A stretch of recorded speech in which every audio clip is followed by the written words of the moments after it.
अस्सलाम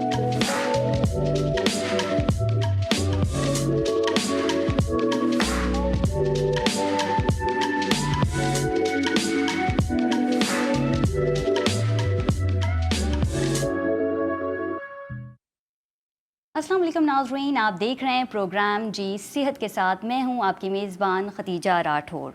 नाज़रीन, आकाए दो जहां सल्लल्लाहु अलैहि वसल्लम ने दिल के अमराज के बारे में फ़रमाया, तुम्हारे जिस्म में गोश्त का एक लोथड़ा है, जब वो तंदुरुस्त होता है तो सारा जिस्म तंदुरुस्त रहता है, और जब वो बीमार हो जाता है तो सारा जिस्म बीमार हो जाता है। और वो हिस्सा हमारा दिल है।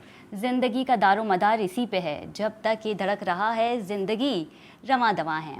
नाज़रीन, हमारा हार्ट हमारी बॉडी का एक मेन सोर्स है, जो हर एक मिनट में 5 से 6 गैलन ब्लड हमारी बॉडी को प्रोवाइड करता है। बदकिस्मती से पाकिस्तान में हार्ट डिजीज़ जैसे अमराज में काफ़ी हद तक इजाफा ही होता जा रहा है। इसकी बड़ी वजह क्या है, इस पे बात करेंगे, साथ ही आपकी लाइव कॉल भी लेंगे। स्टूडियो में हमारे साथ मौजूद हैं associate professor interventional cardiologist doctor Fawad Farooq साहब। सबसे पहले तो बहुत शुक्रिया डॉक्टर फवाद आपके वक्त का। बताइएगा, गुज़िश्ता चंद सालों से पाकिस्तान में नौजवानों की बड़ी तादाद हार्ट डिज़ीज़ जैसे अमराज में मुब्तला है, और रोज़ाना की बुनियाद पे 30 से 35 साल अफराद को हॉस्पिटल लाया जाता है, और जिसकी जो वजह बताई जाती है वो होती है हार्ट डिज़ीज़। क्या वजह है कि ये रेशियो अब पाकिस्तान में नौजवानों के लिए भी बढ़ता चला जा रहा है? दिल के अमराज अमूमन रिलेट होते हैं रिस्क फैक्टर से। ओके। जिस भी पॉपुलेशन में दिल के अमराज के रिस्क फैक्टर्स जितने ज़्यादा होंगे और उनको प्रॉपर्ली कंट्रोल नहीं किया जाएगा तो वो मर्ज़ बढ़ेगा, और बढ़ने के साथ साथ बहुत अर्ली एजेस में आना शुरू हो जाएगा। एक्चुअली दिल का मर्ज़ वैसे तो हम ओवरऑल देखें तो बहुत सी किस्मों के अमराज हैं जी, लेकिन हम जो अमूमन बात करते हैं वो हार्ट अटैक, अंजाइना या दिल की नालियों में तंगी का आना जी। अच्छा, ये वाली चीज़ें मेनली रिलेट करती हैं उन 5-6 मेजर रिस्क फैक्टर से। माफ़ कीजिएगा, जैसे मैंने जिक्र किया, blood pressure, sugar, cholesterol, smoking, physical inactivity और ये इनिशियल स्टेज है डॉक्टर फवाद जी। ये 4-5 चीज़ों का क्लस्टर अगर आपके अंदर मौजूद है, और अगर हम अपनी पॉपुलेशन में देखें तो अब ये वाली चीज़ें जो हैं ये आपको 25 से 30 साल के आदमी में नज़र आनी शुरू हो जाती हैं। बिल्कुल ठीक है, ऐसा ही है। स्मोकिंग बहुत कॉमन है। 20-25 साल गुजरते हैं, हमें कोई फ़िज़िकल एक्टिविटी या बच्चों में खेल के रुझानात वो ख़त्म होते जा रहे हैं जी। वो ना होने की वजह से ओबेसिटी डेवलप होती है जी। फिर एक अच्छी बड़ी तादाद हमारी हाइपरटेंसिव, शुगर, कोलेस्ट्रॉल के मसाइल, और फिर सबसे बड़ा मसला ये है कि इन तमाम चीज़ों की जानिब कोई तवज्जो ना होना। कोई तवज्जो ना होना। आप एक तो पहले अपना असेसमेंट ही नहीं कराते, यानी जब इंसान सेहत की हालत में होता है जी, तो उसमें ये जुस्तजू ही नहीं होती कि ये पता चले कि उसका हार्ट डिजीज़ का रिस्क क्या है जी। अमूमन ऐसा हम देखते हैं कि जब आपके आसपास खुदा न खास्ता कोई यंग डेथ होती है, किसी को दिल का दौरा पड़ता है, तब उसके भाई बहन या आसपास जो उसके करीब लोग होते हैं वो जाके अपने चेकअप्स करवाते हैं जी। अरे भाई, ये किसी चीज़ मुसीबत का इंतज़ार नहीं किया जाता है, उससे पहले ही अपनी जजमेंट, और जैसे मैंने 5-6 चीज़ें बताई ये आप जज करें। आप में अगर ये चीज़ें हैं जी, तो आपको बड़ा स्ट्रिक्टली अपने आप को मॉनिटर करना पड़ेगा। और हमारे यहाँ आप देख लें जी, डाइट के कोई पैटर्न नहीं है, कोई तवज्जो नहीं है कि मेरा बॉडी हैबिटस कहाँ जा रहा है, मैं ओबेसिटी डेवलप कर रहा हूँ, नहीं कर रहा हूँ, सोने जागने के कोई औकात नहीं है। ऐसा ही है। तंबाकू नोशी सिर्फ सिगरेट नहीं है, उसमें नस्वार, उसमें गुटखा, उसमें पान, और इन तमाम चीज़ों के भी नुकसानात उसी अंदाज से हैं जैसे सिगरेट के नुकसानात हैं जी। तो ओवरऑल अगर हम कंक्लूड करें आपके उस सवाल का कि हमारे यहाँ दिल के अमराज क्यों बढ़ रहे हैं और स्पेशली यंग लोगों में क्यों बढ़ रहे हैं, यंग लोगों में, उसकी मेजर वजह यही निकलेगी कि हम एक तो अपना रिस्क असेस नहीं करते। बिल्कुल ठीक है।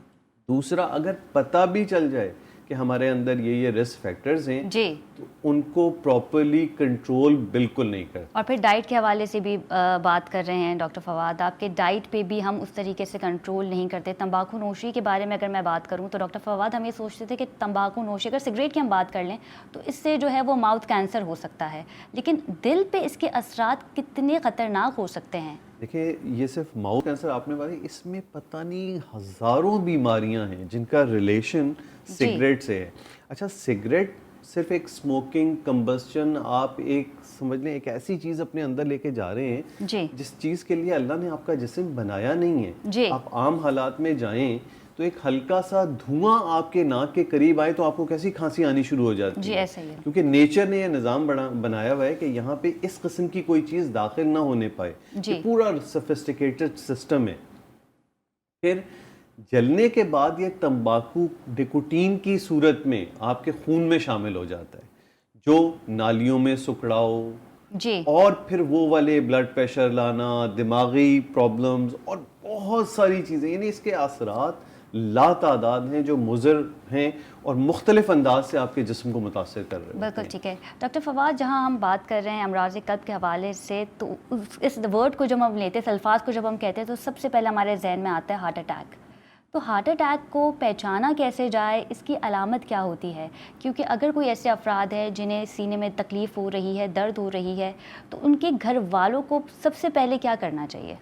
अच्छा, इसमें दो सवाल हो गए, एक तो पहचानना और जी पहचानने के बाद फिर आगे क्या करना आगे है। फर्दर क्या करना है? अच्छा, पहचानने के हवाले से जब हम बात करें तो ये जो दिल का दर्द, सीने में कैफियत जी होती है ना, ये जिसने एक्सपीरियंस किए हैं वो जानता है कि जी ये वो उस नौइयत की तकलीफ होती है जो आपने अपनी सारी ज़िंदगी में कभी भी एक्सपीरियंस नहीं की होती है। जी सीने पे यूजुअली सीने के दरमियान में एक दबाव या एक ऐसी फीलिंग जैसे आपका कोई दम घुट रहा है, जी आपकी जान निकली जा रही है।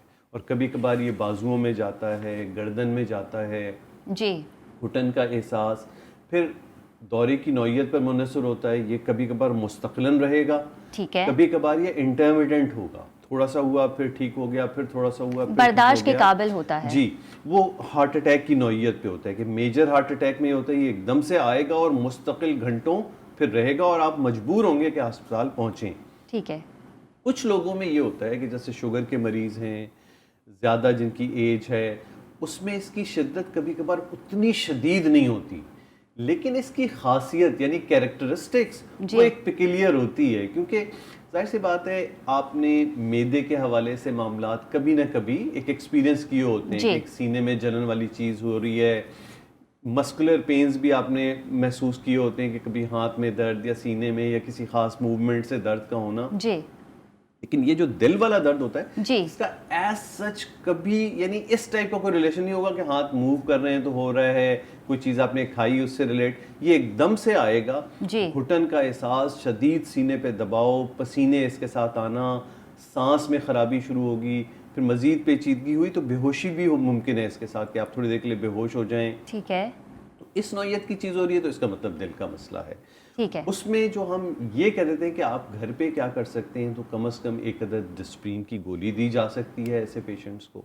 अच्छा, ब्लड प्रेशर अगर इन लोगों के मुनासिब हों तो एक ज़बान के नीचे रखने की गोली होती है, वो आप दे सकते हैं। बिल्कुल ठीक है, ये दो काम करके आपको बस रश करना होता है किसी ऐसे अस्पताल जी जहाँ ईसीजी मुमकिन हो और दिल का फौरी इलाज हो। इसमें भी लोग गलती कर जाते जी हैं कि आप किसी छोटे हॉस्पिटल चले गए या ऐसे हॉस्पिटल चले गए जहां दिल के फौरी इलाज की सहूलत मौजूद नहीं है, मौजूद नहीं तो होते। फिर आपका वक्त ज़ाया होने का ख़तरा होता है और इसमें वक्त बहुत अहम है। और अब अल्लाह का शुक्र है, काफ़ी हद तक लोगों में ये अवेयरनेस आ गई है, वो अलामतों से इस बात का अंदाज़ा कर लेते हैं कि भाई ये मामला दिल अच्छा, का लग लेफ्ट रहा है। हैंड में भी मुस्तकिल दर्द हो रहा होता है ऐसी नौयत में डॉक्टर फवाद? ये अमूमन लेफ्ट हैंड की तरफ जाता है दर्द, यानी ओरिजिनेट सीने से ही होता है जी और जाएगा बाएं हाथ की तरफ भी। ऐसा ठीक है। नहीं है कि ये दर्द सिर्फ बाएं हाथ में हो रहा हो और सीने में आपको कुछ ना हो हार्ट अटैक में। लेकिन देखें, अलामतें जो है ना जो हम बयान करते हैं अमूमन 70-80% लोगों में बिल्कुल इसी तरह होती हैं, जी लेकिन 5-10% में एटिपिकल प्रेजेंटेशंस होती हैं। तो उसमें कभी कभार ऐसा मुमकिन हो कि आपको यहाँ कुछ भी महसूस ही नहीं हुआ और डायरेक्ट दर्द सिर्फ हाथ में महसूस हो, ठीक है, लेकिन उसके साथ साथ आपको एक फीलिंग ज़रूर होगी सीने पे दबाव या दबाव, सांस के प्रेशर। घुटने की, या एक अनयूजुअल के मेरी जान निकली जा रही है। एक फीलिंग आ जाती है कि पता चल जाता है कि कोई नई चीज़ हो रही है और ऐसी हो रही है कि ऐसा लग रहा है कि अब मैं जिंदा ना रह पाऊंगा। जी बिल्कुल ठीक है। अच्छा डॉक्टर फवाद, ये तो हमने बात की कि इसकी अलामतें क्या होती हैं, और जब ये अलामतें वाज़े हो जाए तो हम देखते हैं कि हम हॉस्पिटल जाते हैं और सबसे पहले जो डॉक्टर मौजूद होता है हॉस्पिटल में वो हमारी ईसीजी करता है।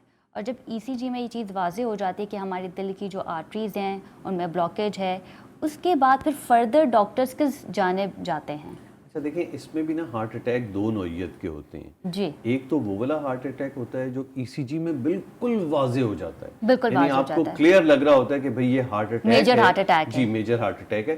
तो उस सूरत में डॉक्टर आपको यूजुअली फौरी मशवरा देगा कि फौरी एंजियोग्राफी और फौरी एंजियोप्लास्टी, क्योंकि वो हार्ट अटैक का मतलब ही यही होता है कि आपकी एक कोई मेजर नाली तो इस वक्त बिल्कुल बंद हो रही है, जिसको फौरी खोलने की ज़रूरत है। अगर हमने फौरी ना खोला जी, तो आपके दिल को बहुत ज़्यादा नुकसान होने का ख़तरा होता है। दूसरा, उस अटैक की सूरत में ऐसी पेचीदगियाँ जो जानलेवा हो सकती हैं कि एकदम से कार्डियक अरेस्ट हो जाए या और दूसरे मामलात।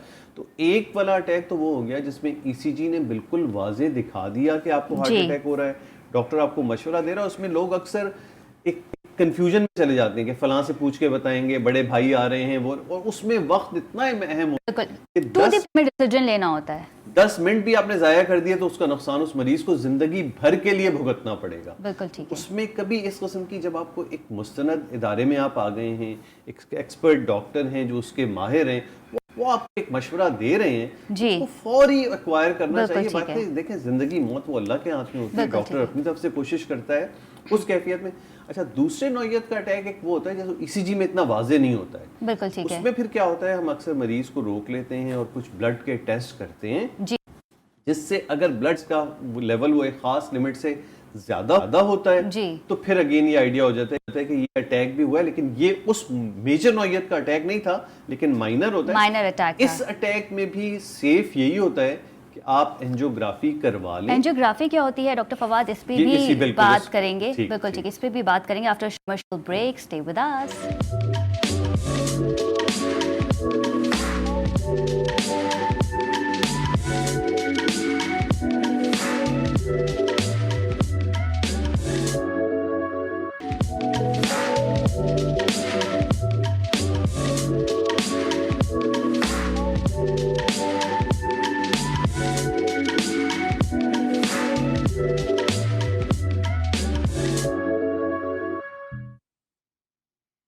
जी नाज़रीन, welcome back from the break. और ब्रेक में जाने से पहले हम बात कर रहे थे एंजियोग्राफी और एंजियोप्लास्टी के हवाले से। डॉक्टर हमें एंजियोग्राफी एंजियोप्लास्टी कब रिकमेंड करते हैं और इसकी ज़रूरत हमें क्यों होती है? डॉक्टर फवाद हमारे साथ स्टूडियो में मौजूद हैं।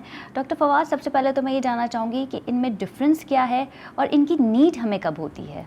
देखिए, एंजियोग्राफी एक टेस्ट है सिर्फ, जिससे आपकी दिल की नालियों को हम देख लेते हैं, पता चल जाता है कि नालियों में प्रॉब्लम कहाँ कहाँ और कितना है। ठीक है। अच्छा, अमूमन इसको एडवाइस उसी सूरत में करते हैं जब हमें बज़ाहिर ऐसा लग रहा होता है कि आपका मर्ज़ काफ़ी ज़्यादा है। तो ये इस किस्म के मरीज़ दोनों तरीक़े से आते हैं। एक तो वो हैं जो आम हालत में अलामतों के ज़रिए से आपके पास ओपीडी में आते हैं। जी, अलामतें सुन के अंदाज़ा होता है कि इनको थोड़ा सा चलने पे भी सीने पे दर्द हो रहा है शदीद, रोज़मर्रा के मामूलात मुतासर हो रहे हैं, तो इसका मतलब है कि नालियों में तंगियाँ शदीद हैं। ठीक है। अब ये देखा जाए, पता लगाया जाए कि ये सिर्फ दवाइयों से ही मामलात हल हो जाएंगे या खुदा न खास्ता एंजियोप्लास्टी या बाईपास। इस पे मैं फिर आता हूँ, एंजियोप्लास्टी बाईपास क्या चीज़ है। जी, दूसरे नौइयत के वो मरीज होते हैं जैसे अभी हम पहले जिक्र कर रहे थे, जिनको फौरी अटैक हुआ।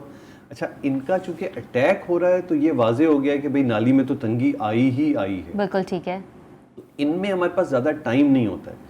इसमें मरीज़ों को भी, उनके लवाहिकीन को भी ख्याल करना चाहिए कि जब आप अटैक के साथ अस्पताल जा रहे हैं जी, तो ये सोच जहन में लेके जाएं कि डॉक्टर आपको फौरी एंजियोग्राफी और फिर उसमें जो भी मामला आता है उसके एंजियोप्लास्टी हिसाब से रिकमेंड आगे करेंगे। करने का रिकमेंड करेगा। तो जहनी तौर पे तैयार होके जाएं, फैसला जहन में एक करके जाएं, ठीक है, ऐसा डिले ना ना हो कि कीजिए। वहाँ वक्त ज़ाया हो जी, आपका।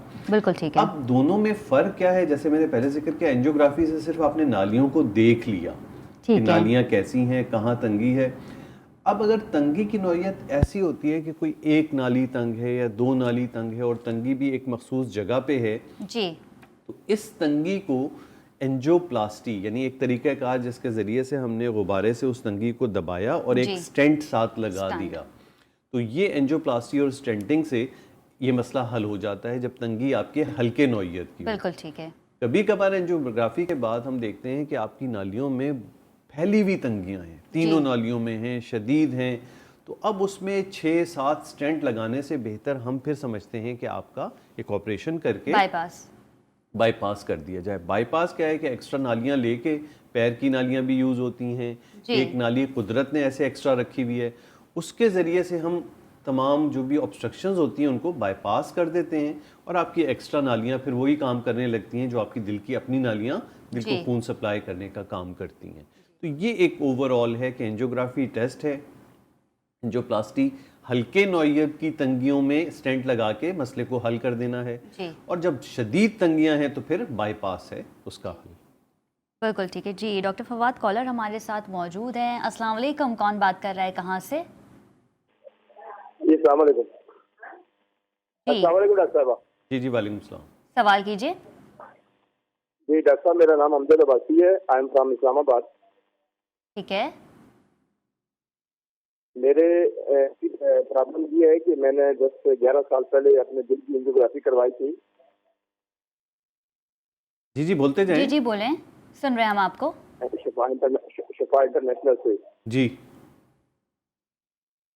मेरा मसला ये था सर कि जो मेरी बैक साइड है दिल वाली, उसमें पैर होती है और जब मैं कोई गुस्सा थोड़ा सा आ जाए तो मुझे मेरा सांस फूलता था। ठीक है। और जब मैं ठंडा पानी पीता था या चावल या इस तरह की कुछ चीज या बीफ खाता था तो मुझे ना बैक साइड से जो है जो पैन बढ़ जाता था, लेफ्ट साइड पे। बिल्कुल ठीक है। इसके अलावा और कुछ? नहीं, फ्रंट में कभी भी कोई मसला नहीं हुआ, लेकिन मेरा गॉल ब्लैडर ऑपरेट हुआ है 2001 में और मेरा कोलेस्ट्रॉल लेवल जो है वो अक्सर आई रहता है। बिल्कुल ठीक है, बहुत शुक्रिया आपकी कॉल का। जी डॉक्टर फवाद, इस्लामाबाद से हमें कॉल की थी। देखिए, अगर आपका पहले कभी कोई प्रोसीजर हुआ होता है तो आइडली आपको 6 महीने साल में एक मरतबा अपने डॉक्टर से रुजू करना चाहिए जिसने भी आपकी एंजियोप्लास्टी की है। बज़ाहिर इनकी अलामतें बैक पेन थी और कोई एज सच रूटीन यानी एक्टिविटी से रिलेटेड नहीं थी, तो बज़ाहिर दिल का मामला नहीं लग रहा है। लेकिन फिर भी आप अपने तौर पे अपने मौलिज को दिखाते रहेंगे तो एक आइडिया रहता है कि आपका स्टेटस मर्ज़ का क्या रह रहा है। अमूमन जो एंजियोप्लास्टी के बाद भी या दिल के जो कॉमन सिम्टम है वो ये हैं कि आपको चलने पे एक्सर्शन में सीने पे दर्द आ रहा हो। तो पोस्ट एंजियोप्लास्टी अगर ऐसा हो रहा हो साल 2 साल 3 साल बाद के चलने के दौरान सीने पे दबाव आ रहा है और वो आपको चलने नहीं दे रहा, तो ये वाला मामला अमूमन ये अलामत होती है। बिल्कुल ठीक है। अच्छा डॉक्टर फवाद, जहाँ हम बात करें दिल की आर्टरीज़ के हवाले से, दिल की आर्टरीज़ में तंगी की बड़ी वजह जो है वो हार्ट अटैक का सबब बन सकती है। लेकिन सबसे इम्पॉर्टेंट क्वेश्चन ये भी है कि हम लोगों के मुंह से अमूमन ये सुनते भी हैं कि अगर हम कोई बुरी खबर सुन लेते हैं, कोई ख़तरनाक खबर खुद सुन लेते हैं, तो उसके बाद भी हमें हार्ट अटैक हो जाता है और we have to rush to the hospital कि अब हमें हॉस्पिटल जाना है। तो इसकी क्या वजह है? देखिए, इमोशनल भी एक स्ट्रेस की एक काइंड है कि इमोशंस आपके अंदर स्ट्रेस लाते हैं और इंसानी जिस्म इस तरह बना हुआ है कि वो मुतासर होता है माहौल से, अपने अंदरूनी माहौल और बैरूनी माहौल दोनों से मुतासर होता है। बिल्कुल ठीक है। तो ये जो स्ट्रेस होती है इसके नतीजे में आपके अंदर दिल की धड़कन एकदम से बढ़ेगी। आपने खुद देखा होगा कि आप स्टेबल बैठे हुए, अचानक कोई चीज़ आपने देखी, एकदम से दिल की धड़कन तेज़ हुई। दिल की धड़कन तेज होने के साथ साथ नालियों में सुकड़ाव बढ़ता है, ये नेचर का उसूल है। अच्छा डॉक्टर फवाद, यहीं से कंटिन्यू करेंगे, कॉलर भी मौजूद हैं। जी अस्सलाम वालेकुम, कौन बात कर रहा है, कहाँ से? वालेकुम सलाम, बिलाल बात कर रहा हूँ जी, लाहौर से। जी बिलाल साहब, सवाल कीजिए। सवाल ये है कि जी मेरी वालदा किडनी की पेशेंट है, तो उनके हम आपको सुन नहीं पा रहे, जरा जोर से बात कीजिए। मेरी वालदा है तो उनके क्रेटिनिन बढ़ गए थे जी, वो किडनी की पेशेंट है। ठीक है। तो उनके क्रेटिनिन 8+ हो गए थे। हमें डॉक्टर्स ने मशवरा दिया कि आप डायलिसिस वगैरह करवाएं। अभी हमने 3 डायलिसिस वगैरह करवाई हैं। तो मसला ये आ रहा है कि उन्हें हार्ट बीट उनकी बहुत ज़्यादा तेज़ हो जाती है और ये काफ़ी अर्सा से कर रहे हैं। हम उन्हें कुछ और मेडिसिन दे रहे हैं किडनी की, लेकिन उन्हें आराम नहीं आ रहा। तो सर इसका कुछ हल बता दें ज़रा प्लीज़। डॉक्टर फवाद। अच्छा देखिए, ये तो वैसे हार्ट से रिलेटेड बात तो नहीं है। किडनी पेशेंट है, मेरे ख्याल डायलिसिस हो रही है उनकी। अच्छा, डायलिसिस के बाद दर्द होना हाथ में, तो वो तो बहुत सी वजहें हो सकती हैं। एक तो वही उनका वो फिस्टुला बना हुआ होता है, उससे रिलेटेड देखना होगा क्या मसाइल हैं। बाकी गुर्दे में अमूमन विटामिन डी के इशू और बहुत सारी चीज़ें होती हैं। तो वही है कि प्रॉपर असेसमेंट के बाद इंसान कुछ कह सकता है कि आपकी वालदा के दर्द की क्या वजह बन रही है, उसका क्या इलाज होना चाहिए। अच्छा, ये जो हाथ में जो पेन के हवाले से ये कह रहे हैं, तो फिर क्या घर पे भी हम देख सकते हैं, बीपी चेक कर लिया जाए डॉक्टर फवाद? देखिए, वजह के बगैर कुछ कहना, अमूमन दर्द के लिए हम ये तो करते हैं कि दर्द की दवाई ले ली। अच्छा, दर्द की दवाई ले लेना जो कॉमनस्ट जो है वो पैरासीटामोल होती है, उसके कोई इतने ज़्यादा साइड इफ़ेक्ट नहीं होते हैं। पैरासीटामोल लेकिन देखिए कभी कभार ये सिंपल दर्द होते हैं, हल्का फुल्का आपका मसल थोड़ा सा फुल हो गया, थोड़ा सा स्ट्रेन आ गया है जॉइंट पे, तो फिर तो वो ठीक हो गया और आपको मज़ीद किसी वर्कअप की ज़रूरत नहीं होती। लेकिन कोई एक दर्द बहुत शदीद हो रहा है, बार बार हो रहा है, दवा लेने के बावजूद एक ख़ास दौरानिए से, एक ख़ास वक्फे से हो रहा है, तो फिर डॉक्टर को दिखाना ज़रूरी होता है ताकि वजह का पता चल सके। वजह का पता चल सके। दर्द खुद एक अलामत है, मर्ज नहीं है। उसके पीछे मर्ज क्या है उसका अंदाज़ा हो जाए कि कोई तशवीशनाक, कोई सीरियस इशू ना चल रहा हो, जी, तो वो फिर डॉक्टर को दिखा लेना चाहिए। बिल्कुल ठीक है। नाज़रीन, अमराज़ क़ल्ब के हवाले से मज़ीद बात करेंगे after short commercial break. Stay with अस।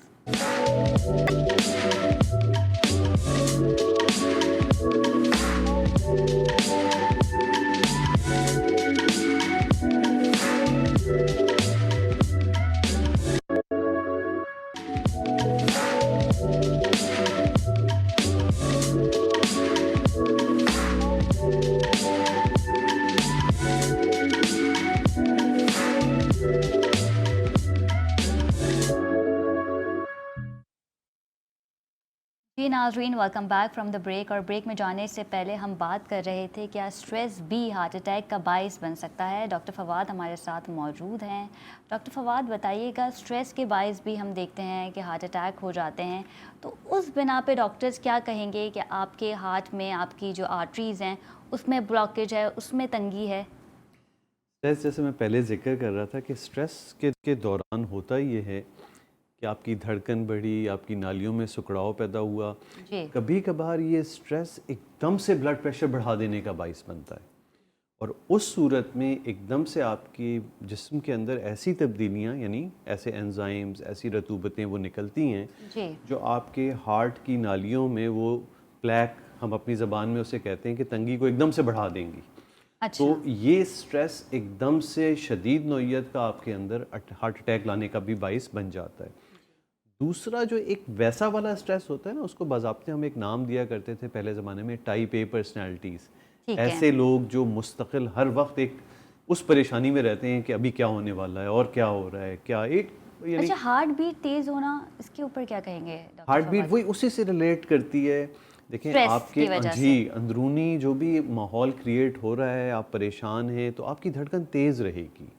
अच्छा, ये धड़कन का तेज़ होना ये इन्फ्लुएंस होता है दिमाग का दिल पर, जो वो धड़कन को तेज़ करा रहा होता है, वक्ती ब्लड प्रेशर बढ़ रहा होता है, आपके ख़यालात की वजह से, आपकी एक ज़हनी कैफियत में एक तगय्युर और तबद्दुल चल रहा है, तो उसकी वजह से ये सारी चीज़ें फ्लक्चुएट करती रहती हैं, क्योंकि पूरा इंसान, दिल, दिमाग, ये सब एक दूसरे से कोरिलेटेड चीज़ें हैं। बिल्कुल ऐसे ही। इसीलिए कहा जाता है कि इंसान को स्ट्रेस, देखें स्ट्रेस ज़रूरी है ज़िंदगी में, स्ट्रेस के बगैर आगे आप कोई काम नहीं कर सकते। जी। लेकिन स्ट्रेस को रिस्पॉन्ड करना वो इस तरीके से होता है कि उसको अपने ऊपर सवार नहीं किया जाता है। स्ट्रेस बस एक लेवल तक रहे, बाकी नताइज के हवाले से आप अल्लाह पे अच्छे की उम्मीद रखें ताकि बिल्कुल आप ठीक है। पुरसुकून रहें। अच्छा, हार्ट पेशेंट को एंजियोसेट जैसी अद्वियात भी दी जाती हैं, ये मेडिसिन काम किस तरह करती हैं डॉक्टर? देखिए, ये जो दवाई ज़बान के नीचे रखने वाली अमूमन यूज़ करते हैं, ये एकदम से नालियों में जो सुकड़ाव पैदा होता है उसको फैलाव पैदा कर देती है, यानी, और हार्ट अटैक होता ही यही है, या अंजाइना हो रहा होता है कि आपकी नाली में एकदम से सुकड़ाव आ रहा है, खून का बहाव कम हो रहा है दिल की तरफ।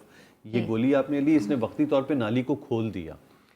इसी वजह से जब कभी इस नौइयत का हार्ट अटैक है कि पूरा क्लॉट उसके अंदर फंसा हुआ है, जी। तो फिर ये गोली भी आपको काम नहीं करेगी। नहीं कर पा रही होती है। तो उसका मतलब यही होता है कि आपके अगर दिल के दर्द में इस गोली से अफाका नहीं हो रहा है, जी। तो आप अंजाइना से अब हार्ट अटैक की तरफ जा रहे अच्छा हैं। डॉक्टर फवाद, लेकिन हार्ट पेशेंट्स को तो डॉक्टर ये अद्वियात, ये वाली जो मेडिसिन जिसकी हम बात करें, जिस साइड ये रिकमेंड करते हैं, तो ये आपको कब खानी चाहिए? जब आपको पेन हो, और अगर आप पेन होते हुए आप खा रहे हैं तो फिर क्या टाइम होना चाहिए? जी बिल्कुल, क्योंकि मरीज को खुद तो पता नहीं चलेगा कि उसको अंजाइना हो रहा है या हार्ट अटैक हो रहा है। अंजाइना की दौरानिया अमूमन 5 मिनट से कम होता है, ठीक है, लेकिन फिर भी हम ये एडवाइस कर देते हैं कि भैया आप ये ले लें, ताकि अगर ये अंजाइना वाली कैफियत होगी तो आपके सिम्टम बेहतर हो जाएंगे।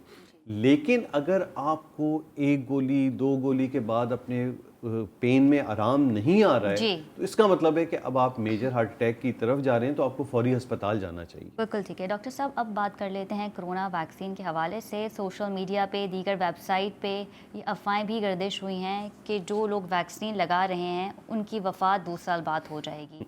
मेडिकल पॉइंट ऑफ व्यू से कैसे पॉसिबल है, टेक्निकली कैसे पॉसिबल है? सबसे पहले तो ये बात ही मिस इंटरप्रेट हुई। जिस आदमी ने बात कुछ और की थी उसको दूसरी अंदाज से फैलाया गया। और हम बड़े अजीब लोग हैं, बाकी तमाम चीज़ों में हम साइंस को बिलीव करते हैं, एक्सपर्ट्स की बात सुनते हैं और वही करते हैं जो एक एक्सपर्ट कह रहा होता है। 2 खरबूजे खरीदने हो तो 25 चीज़ें देख के और फिर फैसला करते हैं कि ये सही है और ये गलत है, ये वाला खरीदना है। और सेहत के हवाले से इतनी अहम बातों में हमें जिसने जो उड़ाई, वो एक्चुअली क्या था, एक अखबार का तराशा जिसके ऊपर ये भी नहीं मेंशन वो कौन सा अखबार है, किसकी रिपोर्ट है, क्या है, और वो इस तरह से बात फैली कि जंगल की आंख की तरह से हर आदमी, मुझसे भी इनबॉक्स में मुख्तलिफ मैसेजेस, क्या हम लोग मर जाएंगे 2 साल में जी। भाई अल्लाह ना करे, ये तमाम चीज़ें दुनिया में इस तरह से नहीं आ जाती हैं जी।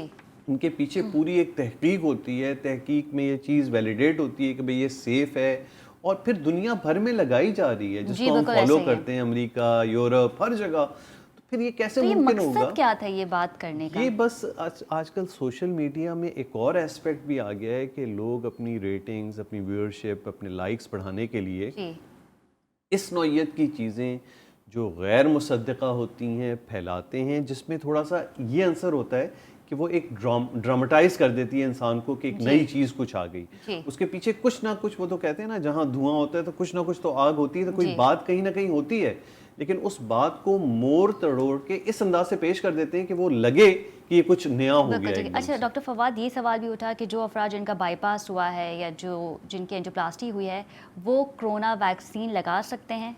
जी बिल्कुल, इस मामले में बहुत से लोगों को तशवीश है, और सिर्फ दिल के नहीं, हर किस्म के अमराज के लोग बार बार ये पूछ रहे होते हैं क्या हमें लग सकता है। भाई हर को लग सकती है, चाहे बाईपास हो, कोई कॉन्ट्राइंडिकेशन नहीं है, कोई मसला नहीं। सिर्फ एक कैटेगरी है कि किसी को अगर पहली डोज पे कोई सीवियर एलर्जिक रिएक्शन खुदा ना खास्ता हो गया तो उसको दूसरी डोज नहीं लगेगी। अदरवाइज इवन हामला खातून, दूध पिलाने वाली माएँ, ऑर्गन ट्रांसप्लांट, गुर्दे, फालिज, आप किसी नौइयत की दवाइयों पर हैं, तमाम लोगों को ये वैक्सीन लग सकती है, बल्कि जिनको और अमराज हैं उनको लगाना और ज़्यादा ज़रूरी है। जी बिल्कुल ठीक है, बहुत शुक्रिया। डॉक्टर फवाद फारूक हमारे साथ स्टूडियो में मौजूद थे। जी नाज़रीन, आज हमने बात की अमराज क़ल्ब के हवाले से। अगले आपसे फिर मुलाकात होगी, अपना बहुत ख्याल रखिएगा, अल्लाह निगहबान।